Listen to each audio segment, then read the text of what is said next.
So in the box design problem, you're asked to figure out how to maximize this rectangular piece of cardboard by cutting out the blue squares. And they want to know what's the formula, uh, what size should the squares be, and then what's the maximum volume that you can create. Those are the three different parts here. So the first thing to do is start with, well, what's the volume of a rectangular prism? Because you're making a box, and it's length times width times height.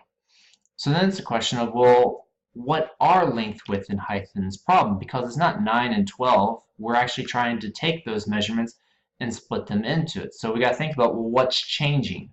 And what we recognize as changing is the square. And we don't know that square, so what we're going to do is we're going to put in x, which represents the width of the square.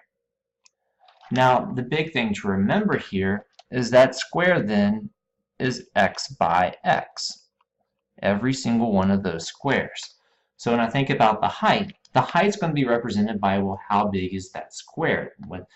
As I cut that out, I'm going to fold the sides, so the height's going to be represented by x. Now the length, you can choose whichever side, but I would say, for me, length, I normally choose longest side. It's irrelevant though. So I'm going to look at the 12-inch side, and I say, well, what's length? Well, I know that the length maximum would be 12 inches, but I got to take out the part that I'm cutting out. And this is the important thing to remember, that there is actually an x on both sides that I'm cutting out. So it's not just 12 minus x, it's 12 minus 2x. And the same thing with the width.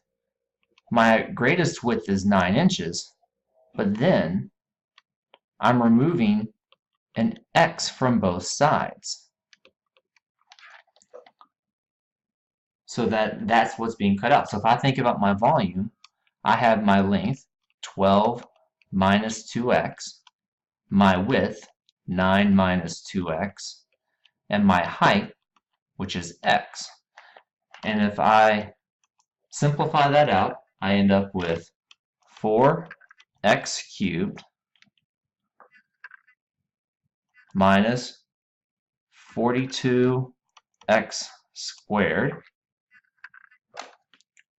plus 108x. Now it's also important though to recognize what limitations would I have when creating this box. And you can think about, well, what is my narrowest side? And if I cut it out, do I still have a box? So I know that I have to cut something, so I have to be greater than 0. But then I have to think about, well, what happens? Where is it that I get that where I no longer create a box? And it would be in the middle of my 9-inch side. If I got all the way to 4.5 inches, once I got to 4.5 inches, I would no longer be making a box. I'd be making and folding my cardboard in half, and it would no longer be creating what I'm trying to do. So I can't go greater than 4.5 inches, and it has to be greater than 0 inches to actually be cutting something out. So now, that's the question 1. What's the formula? Here's my formula that I could use. Here's the limitations for which I'll find the greatest volume. So now they will know what size should the squares be and what should be my greatest volume, and how do I figure that out. So I've done everything I can numerically at this point. Now it's a matter of thinking about, how do I maximize everything? So what I would do, one of the options, and there are different options, is I would graph this function and then examine the graph to help me figure out what's going on. So if I shift this to the side, I have a program here called Desmos, and what I'm going to do is I'm going to enter that function, 4x cubed minus 42x, sorry, do the caret key, squared plus 108x. Now I'm going to take this off, and I can see, well, this is kind of hard to see, but here's what I can pay attention to. I can see that from 0 to 5, this is where I'm looking. And the point is to maximize my volume. So I think about, well, what did I do? My x represents the square because it's the height. So it's how much am I cutting out. My y was my volume. So if I can figure out where's my highest height, then I can figure out that should be my maximum volume. So I'm just going to scroll around here. And again, I want to stay to the left of 5, between 0 and 4.5. So I'm going to look and say, well, I'm still going up, I'm still going up, I'm still going up, I'm still going up. I'm going to keep going, keep looking, and I can just keep scrolling on my graph. Oh, there's the pinnacle. That's going to be where I maximize my height.